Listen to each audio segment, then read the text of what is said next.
Je veux m'envoler sur les ailes du vent comme un aigle, comme un aigle. Je veux nager dans le torrent, je veux nager dans le torrent comme Ézéchiel, comme Ézéchiel. Je veux m'envoler sur les ailes du vent, comme un aigle, comme un aigle. Plus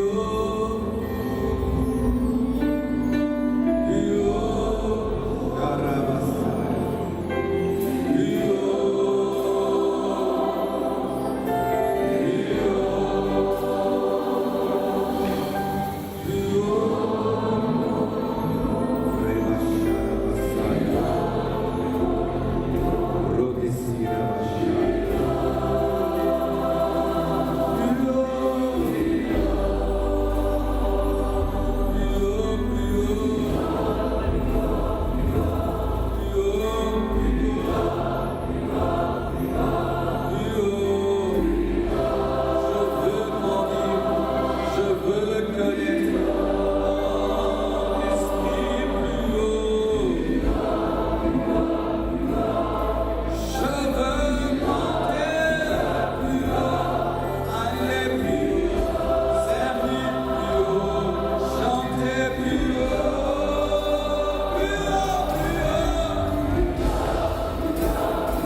et nous allons inviter le Saint-Esprit au milieu de nous. Prie le Seigneur. Demande à l'Esprit de Dieu de se pouvoir au milieu de nous ce soir.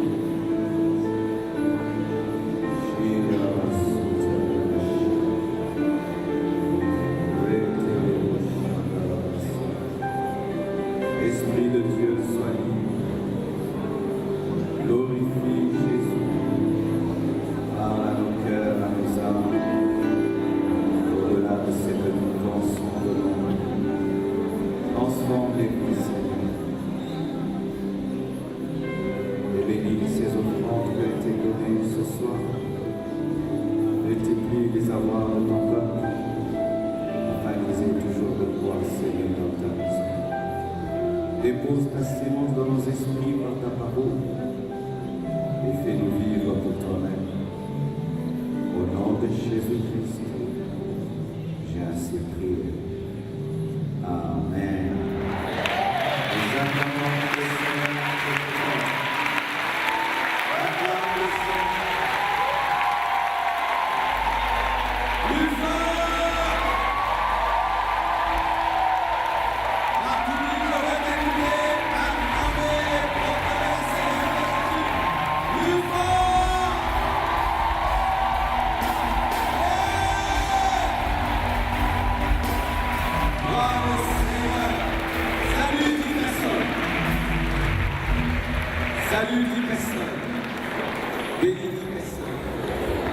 à côté de toi, salue 10 personnes. Il y a quelqu'un qui attend qu'on le salue. Non, on va aller vers les autres.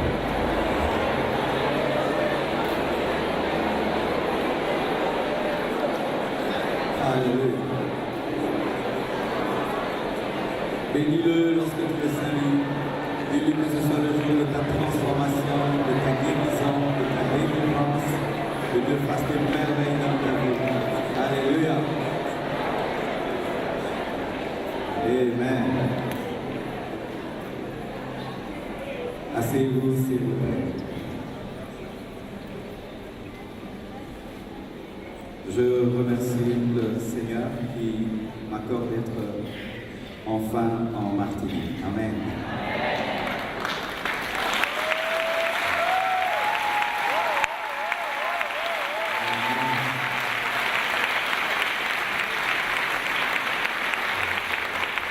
Depuis toujours, j'ai désiré vous rencontrer. Parce que souvent, je lis vos commentaires sur mes vidéos, sur nos posts sur Internet. Vous êtes parmi les nations qui nous suivent les plus dans le monde. Et j'ai toujours voulu vous voir.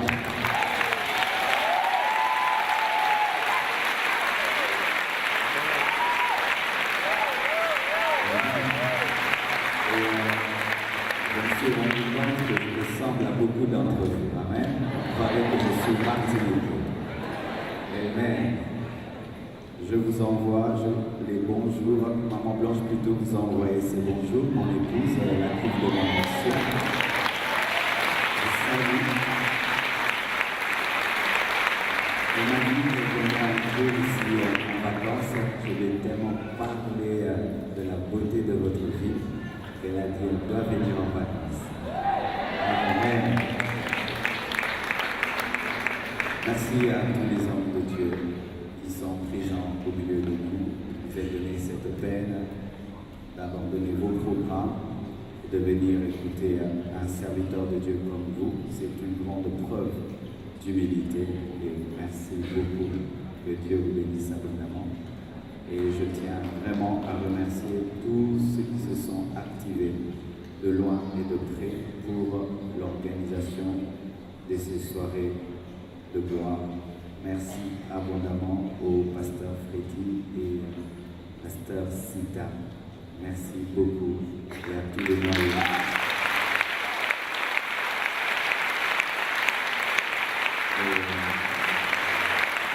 Merci beaucoup à tous les moyens internationaux. Moi j'habite à Kinshasa, ils sont à Bruxelles, en France, en Amérique, en Angleterre, en Suisse, partout. Ils ont tout fait pour que je vienne prêcher. Merci Joseph et à tout le monde. Soyez bénis. Amen. Vous allez venir debout afin de lire la parole. J'ai besoin de plus de retour de l'essence, s'il vous plaît. Nous sommes dans 1 Jean 1, verset 9. 1 Jean 1, verset 9. Si nous confessons nos péchés, il est fidèle et juste pour nous les pardonner et pour nous purifier de toute iniquité. Ésaïe 1, verset 15 jusqu'au verset 20. Quand vous étendez vos mains, je détourne de vous mes yeux. Quand vous multipliez les prières, je n'écoute pas. Vos mains sont pleines de sang. Lavez-vous, purifiez-vous, ôtez de devant mes yeux la méchanceté de vos actions. Cessez de faire le mal, apprenez à faire le bien. Recherchez la justice, protégez l'opprimé, faites droit à l'orphelin, défendez la veuve. Venez et plaidons, dit l'Éternel. Si vos péchés sont comme le cramoisi, ils deviendront blancs comme la neige.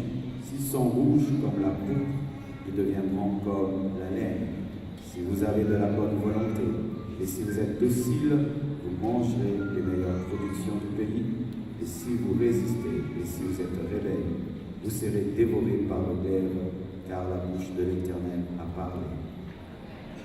clôturons avec ce verset, Matthieu 6, 14 à 15. Matthieu 6, 14 à 15. Si vous pardonnez aux hommes leurs offenses, votre Père céleste vous pardonnera aussi. Mais si vous ne pardonnez pas aux hommes, votre Père ne vous pardonnera pas non plus vos offenses. Que Dieu bénisse sa parole. Dis à ton voisin de droite les fausses confessions. À ton voisin de gauche. À ton voisin de devant. À ton voisin de derrière. À ton voisin qui te boude. Il y a toujours un voisin qui boude. Asseyez-vous, s'il vous plaît. Les fausses confessions. Écoutez-moi, s'il vous plaît. Qu'est-ce que confesser? Tout d'abord, avant de parler de fausses confessions, qu'est-ce que confesser? Confesser, c'est avouer son péché à Dieu afin d'être pardonné. C'est avouer son péché à Dieu afin d'être pardonné. Confesser, c'est reconnaître ses offenses pour obtenir miséricorde. C'est reconnaître ses offenses pour obtenir miséricorde. Confesser, c'est accepter ses erreurs afin d'être gracié. C'est reconnaître ses erreurs pour être gracié. Qui a déjà fait une confession ici? Amen. La plupart d'entre nous avons un jour confessé. Et aujourd'hui, je suis venu vous parler des fausses confessions. Car la plupart des temps, lorsque nous confessons mal. Et nous nous attendons à être pardonnés et nous ne sommes pas pardonnés. Retiens ceci. Ce n'est pas parce que tu as confessé ton péché que Dieu t'a pardonné. Et c'est très dangereux de supposer que tu es pardonné sans être pardonné, parce qu'au fil du temps, tu emmagasines un jugement sur ta vie et tu penses qu'après ta mort, tu seras au paradis et tu finis en enfer. Tu penses que Jésus-Christ, quand il viendra, il t'enlèvera et il te laisse. Tu penses que tu es en ordre avec Dieu alors que Dieu ne t'a jamais pardonné. Il est possible de croire qu'on est pardonné alors qu'on ne l'est pas. Il est possible de croire que parce qu'on a dit à Dieu, Seigneur, j'ai fait, et Dieu a pardonné, alors que Dieu ne l'a pas fait. Et c'est être en danger. Suppose que j'aille auprès d'un médecin et que je suis gravement malade et qu'il me dise que tout va bien, monsieur. Je vais commencer à vivre normalement, manger normalement alors que je suis en danger. Il en est de même avec un homme qui suppose être pardonné alors qu'il ne l'est pas. Est-ce que lorsque tu confesses tes péchés, tu confesses conformément à la parole de Dieu? Est-ce que lorsque tu confesses tes péchés, ta confession est vraie ou elle est fausse? J'en parlerai aujourd'hui et j'en parlerai demain. Et si je ne finis pas, j'en parlerai encore le dernier jour. Lorsque nous lisons 1 Jean 1, verset 9, que je vous ai présenté, nous trouvons qu'obtenir le pardon de Dieu est une chose facile, une chose très aisée. Si nous confessons nos péchés, il est juste et fidèle pour nous pardonner. C'est tellement facile. Seigneur, pardonne-moi, j'ai volé. Et Dieu te pardonne. Ce passage nous révèle cela. Seigneur, pardonne-moi, je suis tombé dans l'impudicité. Et Dieu te pardonne. C'est ce que cette parole dit. Mais il ne faut jamais bâtir ta doctrine et ta connaissance de Dieu sur un seul verset. Il faudrait lire d'autres versets qui parlent de ce même thème afin d'avoir une pensée totale et générale de Dieu. Alléluia. Et lorsque nous lisons Ésaïe 1, verset 10 à 20, nous remarquons que Dieu appelle certaines choses des vaines prières, des vains sacrifices, des vaines offrandes, des vaines louanges, des vains cantiques, des vaines confessions, des fausses repentances. Le même Dieu qui dit que si nous confessons nos péchés, il est juste et fidèle pour nous pardonner. Dans Ésaïe, il dit qu'il n'aime pas entendre certaines prières, il n'aime pas entendre certaines louanges, il n'aime pas entendre certains cantiques, il n'aime pas recevoir certains sacrifices, il n'aime pas écouter certaines prières. Alors, bien-aimés, nous nous rendons compte que ce n'est pas si aisé. Il faut connaître la parole de Dieu dans sa totalité. Matthieu 6 nous dit, pardonne-nous nos offenses comme nous pardonnons aussi à ceux qui nous ont offensés.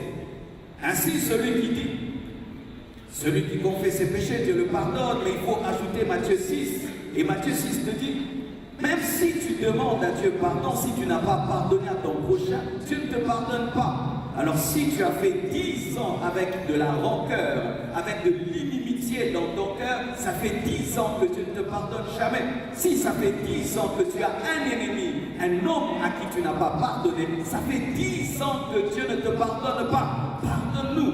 Nous aimons réciter la prière de notre Père qui est aux cieux. Et là, cette prière dit, pardonne-nous nos offenses comme nous pardonnons aussi à ceux qui nous ont offensés. En d'autres termes, nous disons, Seigneur, si je ne l'ai pas pardonné, ne me pardonne pas. Chaque fois que tu fais la prière du Notre Père, tu te lis toi-même, car Dieu te jugera selon la mesure que tu utilises pour juger les autres.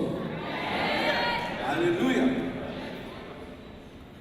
Voici les fausses confessions que Dieu n'exauce pas. Premièrement, confesser sans la foi, avec la culpabilité et avec sa propre justice. La Bible dit ceci. Alors Judas, qui l'avait livré, voyant qu'il était condamné, se répandit et rapporta les 30 pièces d'argent aux principaux sacrificateurs et aux anciens en disant, « J'ai péché en livrant le sang innocent. » Ils répondirent, « Que nous importe, cela te regarde. » Judas jeta les pièces d'argent dans le temple, se retira et alla se pendre. Judas a vendu Jésus. Il a vendu le Fils de Dieu. Et lorsqu'il a été culpabilisé, il a demandé pardon et il a jeté même l'argent qu'il avait reçu. Mais la Bible nous dit qu'après s'être repenti, après avoir confessé, Judas s'est pendu. Une mauvaise manière de demander pardon. Ce sont les personnes qui, malgré qu'elles confessent, ne croient pas que Dieu a pardonné, mais demeurent dans la culpabilité. Ils regardent davantage ce qu'il a fait au lieu de croire en la miséricorde. C'est ça, Judas. Lorsque tu demandes à Dieu pardon et que tu reviens encore demander pardon pour un péché que tu as confessé, tu as un problème de foi et un problème de culpabilité et c'est une mauvaise manière de demander à Dieu pardon. Car lorsque Dieu te pardonne, il oublie et tu n'as pas le droit de venir lui rappeler ce qu'il t'a déjà pardonné, car dans le domaine du pardon, Dieu souffre d'amnésie.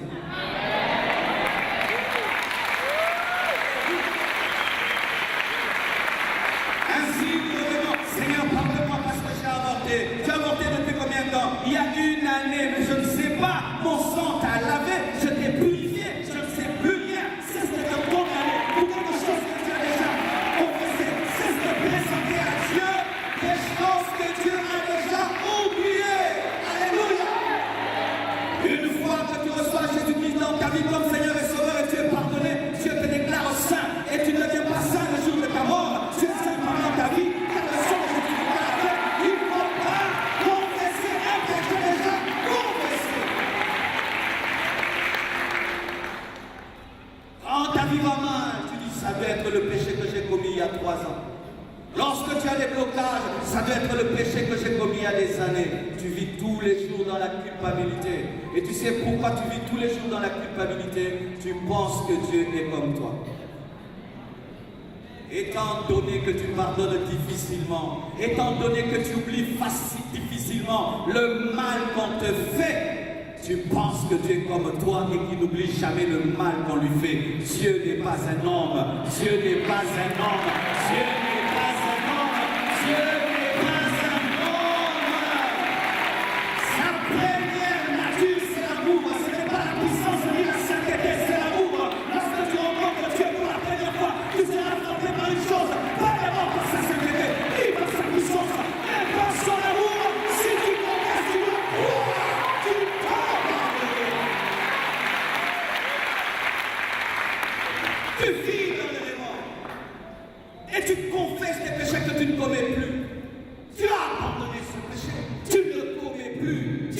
pratique plus. Mais chaque fois qu'on prêche, tu pleures. Pardonne-moi, Seigneur. Je t'avais blessé. Je t'avais blessé. Et tu parais être très spirituel dans ta culpabilité alors que tu es charnel. Le plus haut niveau spirituel n'est pas toujours de craindre Dieu. Le plus haut niveau spirituel, c'est savoir aussi saisir la grâce de Dieu. Parce que tu vas saisir la grâce de Dieu, tu vas tomber dans ta propre justice qui ne peut te sauver, car la propre justice de l'homme est un habit souillé.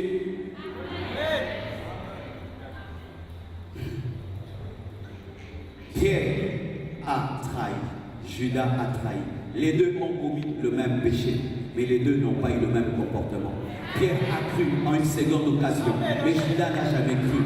Il a pu prêcher le jour de la Pentecôte parce qu'il a cru que Jésus lui avait pardonné. Et lorsque Christ est ressuscité, il n'est pas ressuscité en colère, mais il a parlé de Pierre disant, dites à Pierre que je le précède en Galilée. Pourquoi le ressuscité n'est pas colérique? Il n'a pas un esprit de rancune, sinon il serait ressuscité pour frapper Pierre.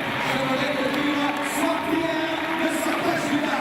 Sois Pierre, ne sois pas Judas. Oui, j'ai trahi Jésus, mais oui aussi j'ai demandé pardon. Oui, je l'ai abandonné, mais oui aussi je suis revenu. Et n'écoute pas les personnes qui te culpabilisent et qui te rappellent tes péchés d'hier. Tu as inventé, tu avais abandonné Dieu. Oui, je l'ai abandonné Dieu, mais je suis revenu. Alléluia. Il y aura toujours dans la maison du Père ce qu'on appelle le fils aîné. Le fils aîné qui attend que le fils cadet revienne pour le culpabiliser. Papa, pourquoi tu reçois celui-là? Il a dilapidé tes biens en train de prostituer.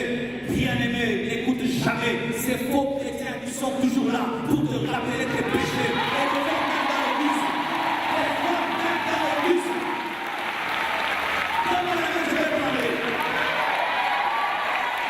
Des fois même dans l'église, lorsqu'un frère tombe, il rentre en arrière et il vient à Jésus-Christ. Nous sommes toujours là pour lui rappeler ce qu'il a fait hier, alors que Dieu a oublié.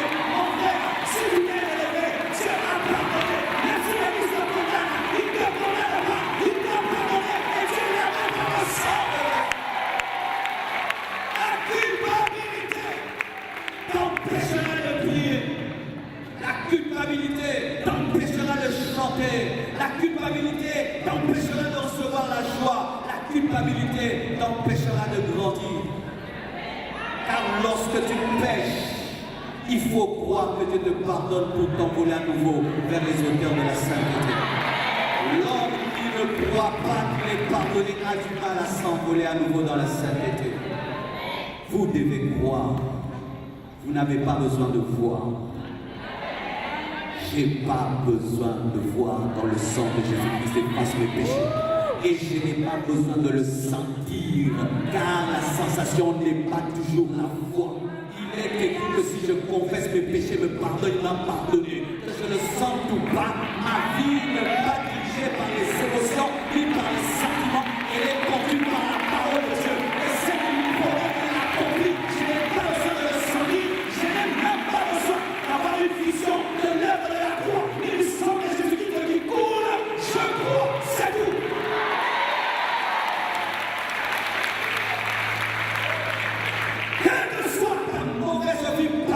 Si tu crois en Jésus-Christ, il va te traiter comme une sainte, il va te traiter comme une reine, parce qu'il ne tient pas compte de ton passé, il tient compte du plan qu'il a pour toi. Je vais te dire que malgré tes péchés précipités, il est capable de te pardonner et de créer une nouvelle personne. La culpabilité. Vous savez, elle provient souvent de qui? De celui qui nous pousse à pécher. Voici ce qui arrive souvent en matière de péché. Lorsque tu veux pécher, que Satan te tente, il te dit que le péché n'est rien. Il utilise l'autre facette de la loupe. Vous connaissez la loupe? Elle a deux facettes. Une facette qui agrandit et une facette qui diminue. Lorsque Satan veut te pousser à pécher, il utilise la facette qui diminue. Il te dit que le péché n'est rien. Ça ne va rien te faire. Ce n'est seulement qu'un petit copain. Ce n'est qu'un flirt de rien du tout. Et il te donne un autre nom du péché, il te dit vous sortez ensemble. Vous sortez ensemble pour aller en enfer. Ensemble. Vous sortez pour aller en enfer. C'est mon petit copain, non, c'est mon grand impudique. Mon petit copain, mon grand impudique. Je m'enivre quelque temps. Il faut dire je suis fou de temps en temps. Il te dit c'est rien. Et là, quand tu touches au péché, le même qui t'a dit c'est rien. Quand tu commences à demander pardon, il tourne la loupe. Il te dit c'est grave. Il te dit c'est grave. Tu joues avec Dieu. Maintenant tu penses que tu vas te pardonner. Ce péché est grave. Le même qui te dit que ce péché n'est rien revient te dire que c'est grave. Le même qui te dit tombe, couche avec un homme qui n'est pas ton homme. Il te dit ce n'est rien. Quand tu l'as fait, il te dit c'est grave. Et quand tu rentres vers Dieu, il te dit que Dieu ne peut pardonner. Est-ce que c'est lui qui est Dieu?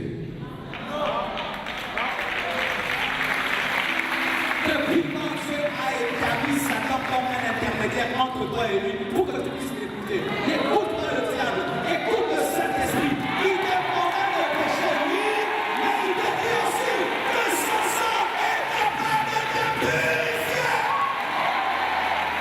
Arrêtez d'écouter Satan, arrêtez d'écouter les démons après que vous ayez péché. Ils vont vous conduire en enfer. Ils vont te dire, tu as péché aujourd'hui, mais pêche encore, et fais-le 10 fois. Il faut apprendre à t'arrêter. Croire que Dieu t'a pardonné.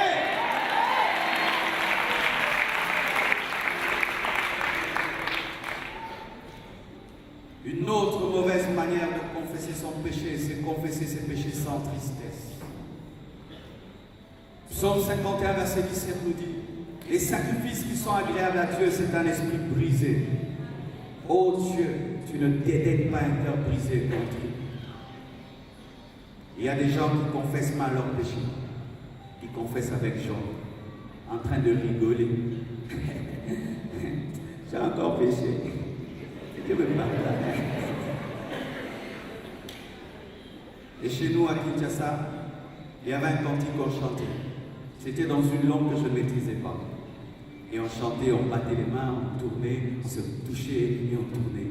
Alors le jour que j'ai demandé l'explication de la chanson, elle disait « Seigneur, pardonne nos péchés ». Oh, j'ai dit « C'est pas vrai ».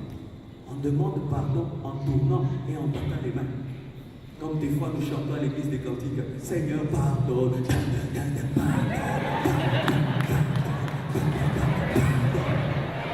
Tu t'imagines ton enfant, il casse un verre et tu dis « Pourquoi tu as fait ?»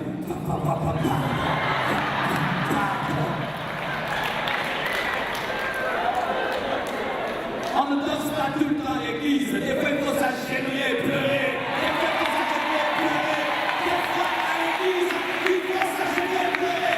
Un bon culte, ce n'est pas seulement quand les gens sont heureux. Des fois un bon culte, c'est quand les gens pleurent. Et il faut que les gens pleurent devant l'église. Et qu'ils s'agenouillent devant Dieu. Il ne faut pas tout le temps donner la joie. Car des fois, il faut que les gens soient tristes.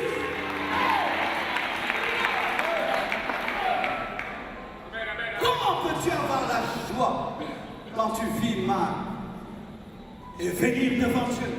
On sent qu'il n'y a même pas de remords. Ton cœur n'est pas brisé. Seigneur, pardonne-moi, je fais encore de la tromper. Seigneur, pardonne-moi. Mais c'est grave vraiment. Le diable m'a encore eu. Et tu penses que Dieu te pardonnera. Des fois, tu dois mettre ta joie de côté et accepter la tristesse. Et qu'est-ce qui arrive souvent? Lorsqu'on vous prêche l'évangile et que tu sens la tristesse du Saint-Esprit venir toucher ton cœur, tu fais semblant et tu la refuses et tu veux avoir une fausse joie. Il vaut mieux pleurer pendant un temps pour avoir une vraie joie. Il vaut mieux pleurer pendant un temps. Lorsque David a pris la femme d'autrui Bathsheba, il a pleuré. Lui qui était roi, il a quitté son trône, il a pleuré pour que Dieu lui fasse grâce. Il a brisé son cœur devant Dieu. Pécher et n'est pas devenir triste est anormal. Toi qui as un cœur qui s'attriste quand tu pêches, tu es normal. Et garde ce cœur, tu vas t'amener au ciel. Ce n'est pas normal que tu puisses commettre le mal et tu commets encore et tu as toujours la joie. D'où te vient cette joie? Seul un démon a la joie quand il fait le mal. Mais un homme a une conscience qui lui reproche lorsqu'il fait le mal. Mais à force d'endurcir ton cœur, tu risques d'avoir une conscience flétrie, insensible, qui n'est plus atteinte par le péché. Des fois, il faut être triste. Au point où tu atteins un niveau où le fait même d'avoir une mauvaise pensée t'attriste. Le fait seulement d'avoir des mauvais sentiments t'attriste. Le fait seulement d'être jaloux, ça t'attriste. Le fait seulement de ressentir une mauvaise attirance t'attriste. Quand tu atteins ce niveau, tu vas demeurer dans la sanctification et dans la crainte de Dieu. Quel est ce cœur que tu as? D'avoir la joie de prendre la virginité d'une femme et tu es content. Quelle est cette joie que tu as d'aller dans un bar et de payer la boisson pour tout le monde et tu refuses de donner l'offrande ce soir? Quelle est cette joie que tu as que de regarder des films pornographiques et de masturber dans ta douche? Quelle est cette joie que tu as? Quelle est cette joie que tu as? De tromper ta femme, de tromper ton mari. Quelle est cette joie que tu as? De haïr et de te comporter envers ton prochain comme s'il n'existait plus. Quelle est cette joie? Avant qu'un cœur ne revienne à Dieu, il s'attriste. Il s'attriste. Et ne refusez jamais cette tristesse. Car cette tristesse vous amène vers le médecin de vos âmes, afin qu'il puisse vous restaurer, vous transformer. Arrêtez de confesser vos péchés dans la joie, ça énerve Dieu. Arrêtez de confesser vos péchés sans tristesse, sans cœur brisé, ça énerve Dieu. C'est comme si tu viens auprès de ton père et tu viens de faire un accident avec la voiture, sa voiture préférée, et tu viens, tu dis, papa, j'ai démoli ta jolie voiture, pardonne-moi. Le corps que tu es le temple du Saint-Esprit. Et quand tu fumes, tu détruis le corps. Et tu dis encore, j'ai fumé un joint. Au lieu de dire, Seigneur, je suis en train de détruire le temple du Saint-Esprit. Délivre-moi de ce péché. Libère-moi de ce mal. Et le Saint-Esprit va t'aider. Et la puissance de Dieu viendra sur toi. Il y a un temps pour pleurer. Il y a un temps pour rire. Et des fois, c'est un temps pour pleurer. Afin que tu puisses connaître une vraie repentance.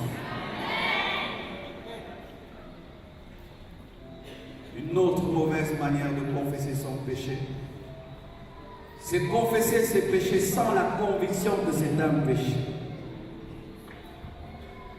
Psaume 51, verset 3, la Bible dit, car je reconnais mes transgressions et mon péché constamment devant moi. Quelle est cette manière? Mon frère, arrête de faire ce que tu fais. Ben, c'est mal? Non, pardonne-moi. Est-ce que c'est mal? Ben, comme tu as dit que c'est mal, hein? Que Dieu me pardonne. Mais pourquoi est-ce que c'est mal? Ben, comme ça vous dérange, que Dieu me pardonne. Est-ce que tu es convaincu que le mal que tu fais est mal? Confesser un péché sans être convaincu que c'est un péché te ramènera vers le péché, car il faut que tu voies le péché tel que Dieu le voit afin de te repentir. Si on te dit que voler c'est le vol, mais pour toi voler c'est être intelligent dans la vie, c'est être capable de jongler et d'avoir beaucoup d'intérêt, de richesse, tu ne vas pas confesser avec conviction parce que tu n'es pas convaincu que le vol est mal. Si pour toi, avoir des relations intimes avant le mariage, c'est normal, ça te permet d'avoir de l'expérience, même si on te dit que c'est mal, tu vas dire non, le pasteur est déphasé. Ça, ce sont les prédications de 1945 et tu ne seras pas convaincu. Je crois qu'une femme doit attendre le mariage pour avoir des relations intimes. Je crois qu'un homme ne doit pas coucher avec des femmes qu'il n'a pas épousées. Mais si toi tu n'es pas convaincu de cela, tu vas demander pardon pour faire plaisir à maman et à papa, mais tu n'es pas convaincu. Chaque fois que tu confesseras ton péché, sans être convaincu que c'est un péché, Dieu ne te pardonnera pas parce qu'il sait que tu le commettras encore car tu n'es pas convaincu que c'est mal. C'est pourquoi je prie que la lumière du Saint-Esprit vienne sur ton esprit et déchire le voile de l'ignorance afin que tu vois le mal comme Dieu le voit. Il fut un temps, des médecins même, je crois, jusqu'aujourd'hui enseignent aux jeunes qu'il faut vivre dans la masturbation parce que ça aide, il paraît, l'intellect et tout le reste. Et maintenant, s'il y a quelqu'un ici, c'est un grand scientifique, masturbateur, je lui prêche cela, il m'a dit, non, ça aide. Mais si tu vois comme Dieu voit, tu sais que ça te rend impur, ça te rend impur, ça te rend impur. Es-tu convaincu que le mal que tu fais est mal? Et même pendant que je prêche, le Saint-Esprit te révèle que le mal que tu fais est mal. Mais qu'est-ce qui se passe? Tu es en train de lutter avec le Saint-Esprit pour relativiser ce mal. Relativiser le mal. Aujourd'hui, par le muet, Dieu nous enseigne que le mal est facultatif. Ce qui est mal pour toi n'est pas mal pour moi. Toi, tu peux dire que telle chose est mauvaise, mais moi, je trouve que c'est normal. Bien aimé, il n'y a pas 2 Bibles ou 4 Bibles. Il y a une Bible pour le monde entier.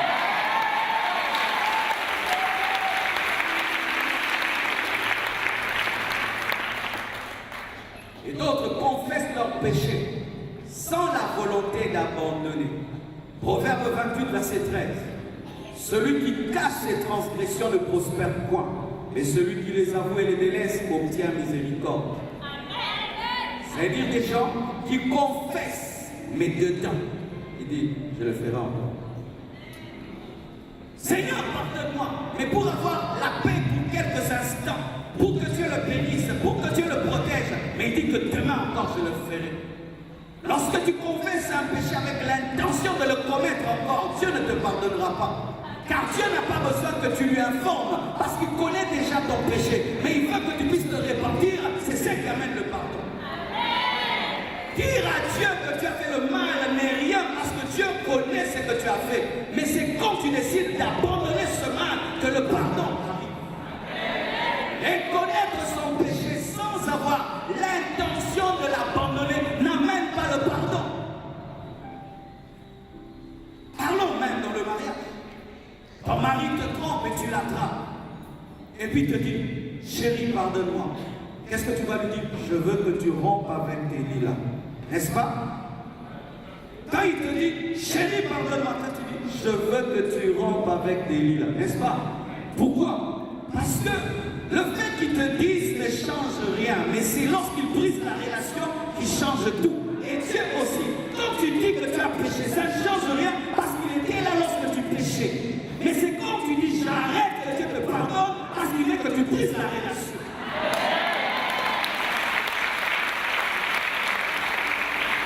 Ainsi, lorsque tu as un peu de culpabilité et tu dis Seigneur, pardonne, lui dis abandonne.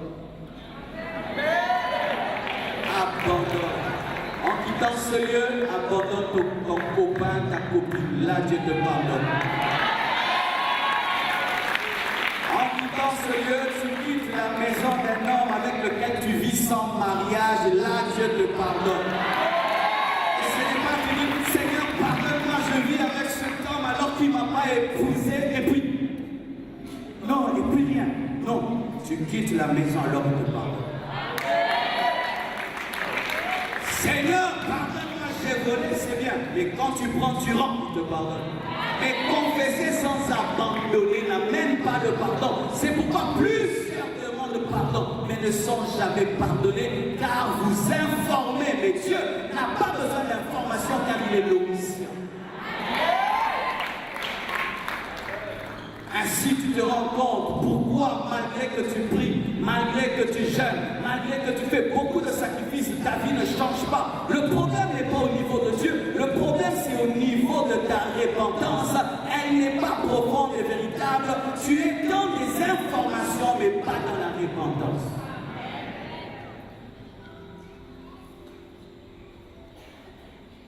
Et d'autres confessent leur péché avant de le commettre.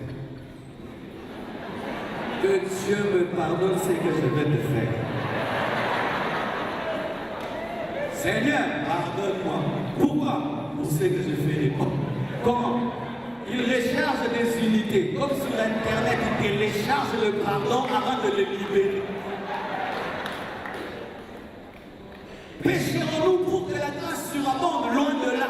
Ce sont des personnes qui demandent pardon pour ce qu'ils feront. Ils préméditent le mal et ils demandent pardon avant de le commettre.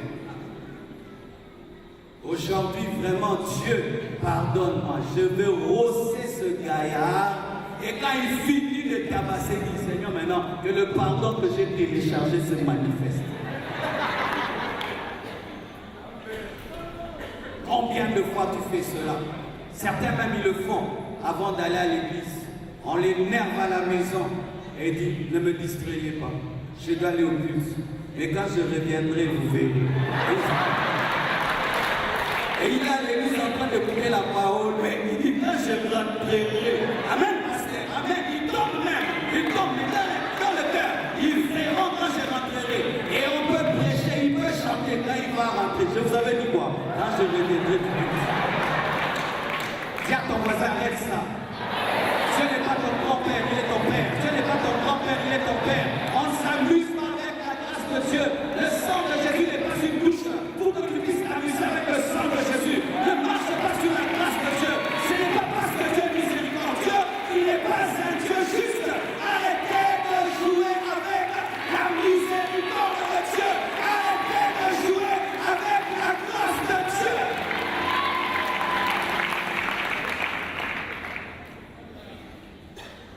Et d'autres confessent leurs péchés en général. David dit mon iniquité. Mais eux ils disent, Seigneur, pardonne nos péchés. Les péchés avec nos péchés. Tu as péché avec moi, nos péchés. Oh Dieu, nous sommes des pécheurs en Martinique. Non, toi tu es pécheur. Arrête de citer les autres. Le pasteur Freddy n'est pas pécheur. Alléluia. Alors quand tu dis nous, en soi tu te camoufles dans le nombre alors que tu es seul. Arrête de confesser en général et arrête de dire pardonne mon péché, cite le péché par son nom. Oh Dieu, pardonne-moi, j'ai encore péché. Tu as fait quoi? J'ai péché, Père. Tu confesses en cause. Quand tu commets l'avortement, dis j'ai avorté. Quand tu t'enivres, dis je me suis enivré. Quand tu commets l'impudicité, dis j'ai commis l'impudicité. Quand tu mens, dis j'ai menti. Ne dis pas Seigneur pardonne le péché. Lequel ce péché? Et ne dis pas nous avons péché. Dis j'ai péché. On peut dire nous avons péché lorsque tu n'as pas péché mais tu pries par substitution. C'est-à-dire un intercesseur qui vit dans la sainteté peut dire Seigneur pardonne nos péchés parce qu'il intercède pour les autres. Mais quand tu as commis un péché, ne dis pas nous avons péché. Dis j'ai péché. Mon péché, voici son nom, j'ai commis ceci. Tu sais pourquoi tu dois citer le péché que tu commets pour que tu puisses le haïr. Pour que tu puisses le haïr.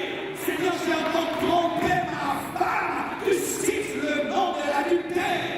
J'ai encore triché aux examens. J'ai encore triché aux examens.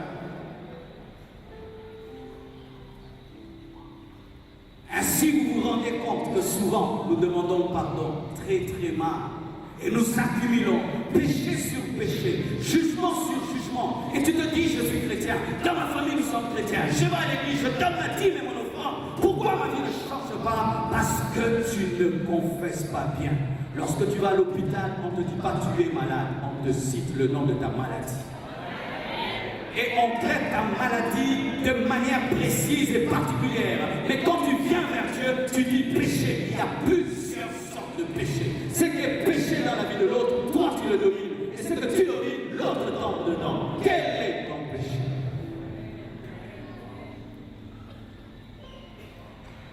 Alléluia.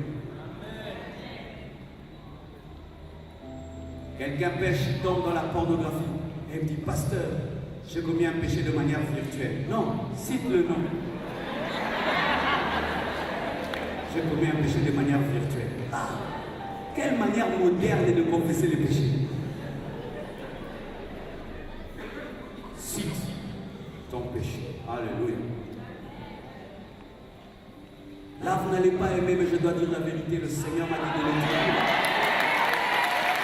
Confesser ses péchés à un faux Dieu est une fausse repentance. Exode 20, verset 3 à 6. Tu n'auras pas d'autre Dieu devant ma face. Tu ne te feras point d'image taillée, ni de représentation quelconque des choses qui sont en haut dans les cieux, qui sont en bas sur la terre et qui sont dans les eaux, plus bas que la terre. Tu ne te prosterneras point devant elles et tu ne les serviras point, car moi, l'Éternel ton Dieu, je suis un Dieu jaloux qui punit l'iniquité des pères sur les enfants jusqu'à la 3e et la 4e génération de ceux qui me haïssent. Confesser ses péchés devant une idole, c'est une fausse repentance. Alléluia. Tu pêches et puis tu vas devant une statue d'une femme portant un bébé. Pardonne-moi, pardonne-moi, pardonne-moi. La statue n'entend pas. Elle n'entend verser le sang. Toi, Jésus n'est pas un bébé, mais c'est un homme. Il est mort à toi sang. Ne confesse pas tes péchés devant une statue. Même si c'est la religion de tes parents, il n'y a pas la religion des parents. Il y a que la révélation des parents.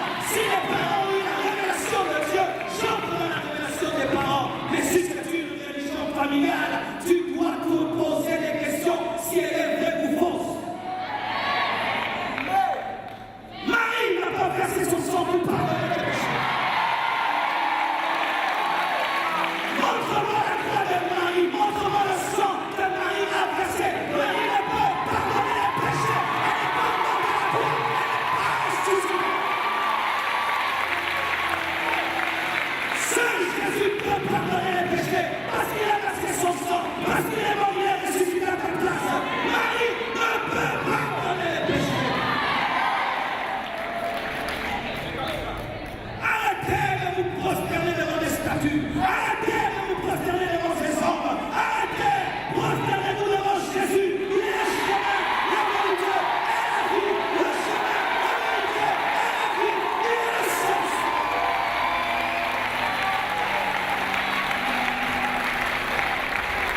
Pécher et demander pardon à Marie, c'est une idolâtrie. Parce qu'elle-même a besoin d'être pardonnée par Jésus. Elle-même a besoin d'être pardonnée par Jésus. Elle était dans la chambre haute pour recevoir le Saint-Esprit. Elle a parlé en d'autres langues comme Pierre et comme Matthieu. Tu pêches et puis tu dégraines le chapelet. Non! Non! Jésus ne nous a pas laissé un chapelet. Et s'il a laissé une prière, c'est la prière du Notre Père, du Notre Père, du Notre Père, du Notre Père. Jésus n'a pas laissé la prière de Je vous salue Marie. La prière de Je vous salue Marie n'est pas biblique. Un ange a salué Marie, mais ce n'est pas une prière.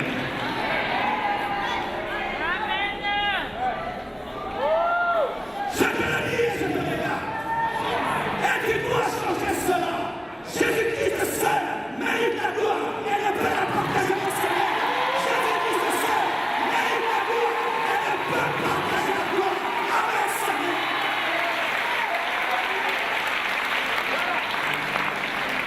Il n'y a pas le paradis de Marie.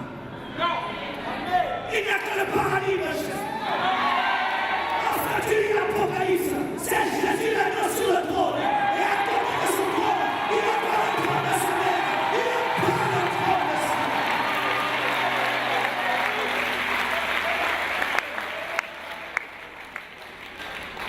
Même si cela te choque et que tu es là depuis des années, il faudrait que tu le saches. Sinon tu mourras et tu finiras en enfer parce que tu as vécu dans l'ignorance pendant des années.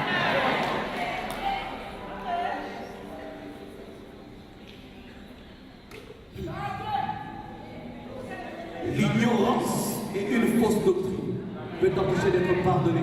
C'est pourquoi même nous qui sommes sauvés, écoutez ceci, on ne jeûne pas pour être pardonné. Le jeûne n'amène pas le pardon dans le Nouveau Testament. On ne donne pas l'offrande pour être pardonné, car Jésus est déjà l'offrande.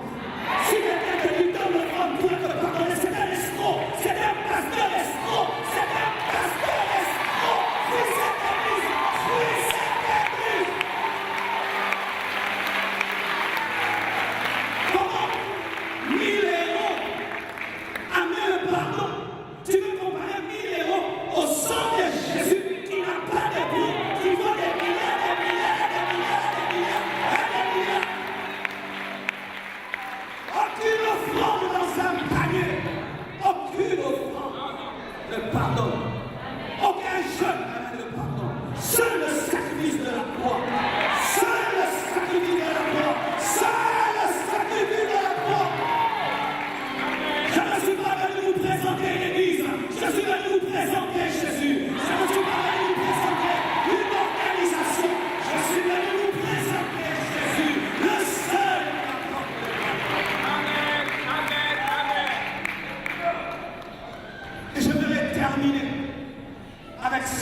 au milieu de nous, qui vivent dans la sainteté, et vous avez un problème. Vous vous mortifiez, vous vous flagellez pour être pardonné. C'est le propre de certaines personnes qui vivent dans la sainteté. Quand tu vis dans la sainteté des années, et qu'un jour il t'arrive de pécher, souvent ces personnes ont du mal à recevoir le pardon de Dieu.